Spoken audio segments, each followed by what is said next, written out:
ago, a man terrorized a Brookfield salon. He killed 3 women, and not long ago, police released the frantic 911 calls from inside the salon. FOX 6 investigator Megan Dwyer, she listened to them. Something caught her ear. It'll probably catch your ear too. Megan's here right now to explain. Megan. And more than a dozen women were at a Zana salon and spa that day, many fearing for their lives. But when they called 911 for help, it seems some of them were put in even more danger. And now communication centers throughout southeast Wisconsin are taking a second look at how they do things. It was a sunny Sunday morning, October 21st, 2012. Radcliffe Houghton had opened fire on a Brookfield salon. He told everyone to get on the ground. 18 people were inside. We heard gunshots. Radcliffe Houghton shot and killed 3 women, including his wife. We heard people screaming. Police say at some point he started a fire. Reports indicate 6 women ran upstairs to hide. You're on the north side of the building in a shower room, correct? Women, both customers and workers, packed into massage rooms, ironically named Peace and Tranquility. They frantically dialed 911 and waited for help. Yes, I heard shots fired. Can you please hurry? One of those women, 23-year-old Katie O'Rourke, was working that day as a massage therapist. I'm at Ozana in Brookfield, and there's somebody shooting. Just seconds into her conversation with the 911 dispatcher, she's told to make a run for it. I need people to exit the building if at all possible. I can't get out of here. Why can't you get out of there? Well, I'm in my room right now. I'm in a massage room. Okay, if you can possibly get out of there, safely do so. She hangs up and calls back, only to be told to leave a second time. If you can safely exit, I want you guys to go exit now. We can't. We have no idea where they are. They're right outside the doors. Do you know where they are downstairs? They're right outside the front doors. They are? Yep. The shooter too? What's that? The shooter too? I don't know where he is. I think he's in the basement. Okay, because we hear him yelling. You can hear the shooter yelling? Okay, you guys want to move and... Okay, why don't you put your hands up in the air, okay? And then start walking down the stairs.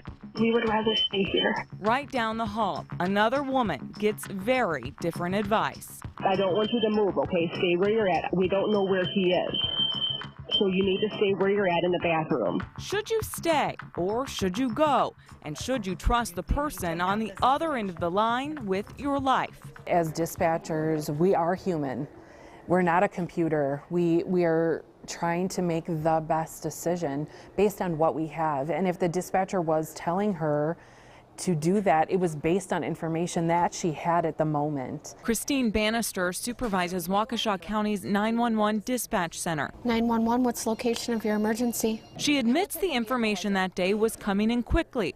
So quickly, victims may have gotten conflicting directives. But she doesn't think it was a mistake, and neither does her boss. It's easy to look back and go, well, if we had known this or we had known that. But at the time, you're getting bits and pieces of information, some of it conflicting. For example, the county says nobody knew exactly where the shooter was. Do you know if they got the guy or not? I think that he's still at large. Decisions have to be made based on the best information available at the time. Sometimes it's not the accurate information.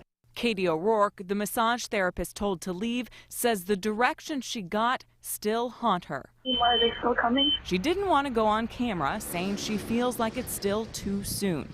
But she did tell FOX 6 if she had listened to the 911 dispatcher, she'd be dead. She says police told her Radcliffe Houghton had been pacing back and forth outside of her room. In the city of Waukesha? Should dispatchers tell people to run? Okay, if you can possibly get out of there, safely do so. Especially when they don't know for sure where the shooter is. These events are very fluid, and it's really hard to put a definitive process or procedure in place because there are so many variables. One of the things that was very, very clear is we didn't have a protocol that would address a major event like this very well. More than 6 months later, Waukesha County is trying to fix that. On Monday, dispatchers started using what's called an active assailant protocol. It gives them specific questions to ask, so victims like Katie won't have to second guess their advice. The protocol never has a bad hair day. They're never going to forget to ask a question. They're never going to forget to give an instruction. And unless the dispatcher determines you're safe, you won't be told to run. A standardized protocol makes sure that we don't do that. We make sure we ask all the right questions every single time, regardless of whether the person has been on the job for 2 months or 15 years. But in March, even though the protocol was available for free online, no 911 centers in southeast Wisconsin were using it. Some didn't even know it existed until we contacted them. Waukesha County just approved a policy this week. Washington, Ozaukee, Racine, and Kenosha counties all say they're working on it, but only a few have set a timeline. Milwaukee County won't even say if it's looking into it. Every agency should be pre-planning for these. They should have a protocol in place. We believe that the active assailant protocol that we just released is the best tool out there to do that. It's a disturbing reality, the need to plan for the unthinkable. But when the most horrible thing you can think of actually happens, you want more than just luck on your side. We're out. We made it out. Katie? Yes. Oh, I'm so glad you made it out, okay? Sorry. You did great, okay? Thank you. You're welcome. Bye. Now, Waukesha County dispatchers did receive the new policy on Monday with standardized questions to ask. The staff also has to attend a mandatory 2-hour active shooter training. Brookfield police will be there. They will be debriefing them on what happened during the Azanis shooting. Now, do any of the 911 centers train for this sort of thing? Well, they do in a sense. They have what's called active shooter trainings, and they go to these classes, whether it lasts a day or a couple of days. But like the expert I talked to said, you may lose your cool, you may not remember that training, so it's good to have a policy in place, just like when you have to tell someone how to give CPR. Yeah, exactly. It's a protocol. It's right there, and you go through the protocol, yeah. I noticed at the end of the piece she got out was she obviously felt safe to leave when she did. Yes, they actually had the police come and knock on the door. They didn't make the girls leave the room because they were scared. Okay. Yeah, obviously. And thank God they got out. Fascinating story. Thank you, That was Megan. so interesting. Thank you, guys. Megan, very much. Shocking.